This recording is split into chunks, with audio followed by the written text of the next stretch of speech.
news came out recently that Keith Richards is not going to join the Rolling Stones for a 2026 tour, and therefore the Stones have called off their tour altogether. I made a video after that news came out saying that I thought it was possible that Andrew Watt would be brought in as a replacement for Keith Richards and that the Rolling Stones would continue on without him. What happened after that is a lot of my viewers started saying there is no way that is going to happen because without Keith there is no Rolling Stones.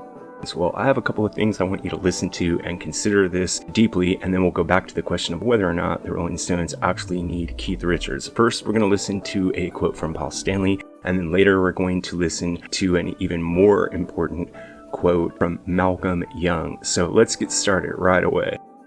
When Paul Stanley makes the following comments, he is talking directly about the Rolling Stones. I want you to realize that as you listen in here. So let's listen into what Paul Stanley had to say. I can remember playing with other guitar players who were reasonable lead players, but when you said, okay, now you hold down the fort, they were clueless. It falls apart. Yeah. I hear lead players where I go, well, that's pretty astounding, but what does it mean? Alright, now that's pretty self-evident there. What he's saying is that guitarists who specialize in playing rhythm bring something to a band that lead guitarists don't bring.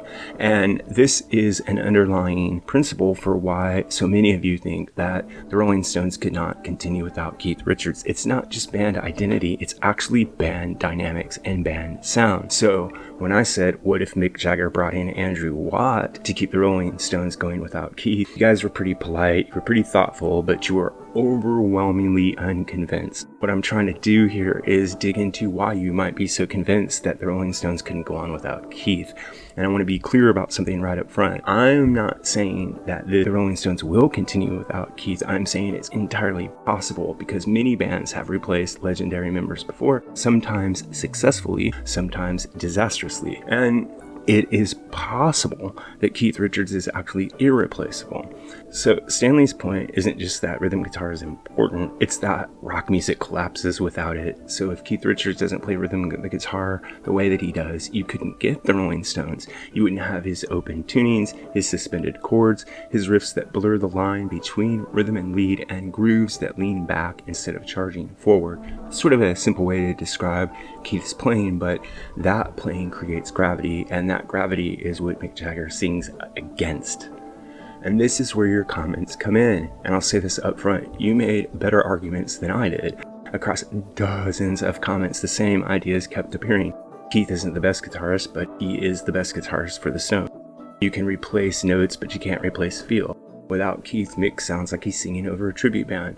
The Stones don't exist without Keith Richards. Different wording, same conclusion. And one thing is critical in all of this is the way that Keith Richards plays. So let's go into what Malcolm Young had to say about rhythm guitar players and then reflect on that as it applies to the Rolling Stones.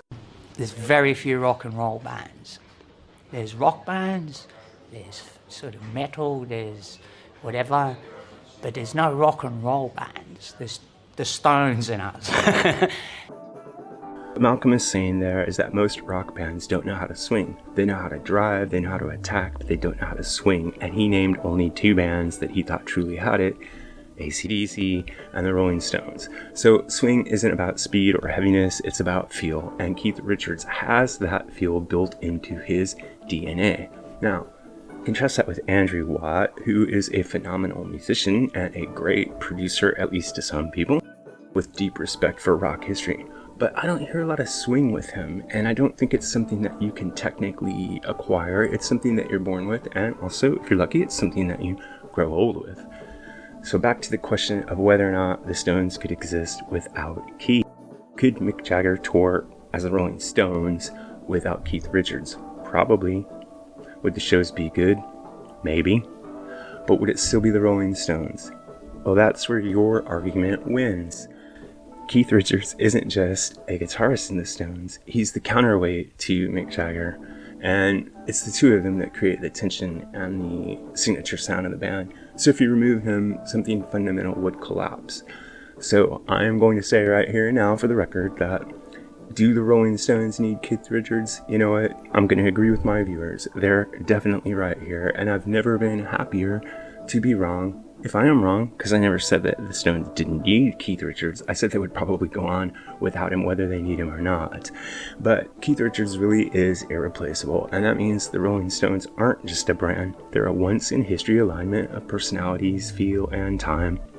And if the Stones end with Keith, they end the right way. If they try to go on without him, in my opinion, I think they're making a huge mistake. So let me hear from you down in the comments below.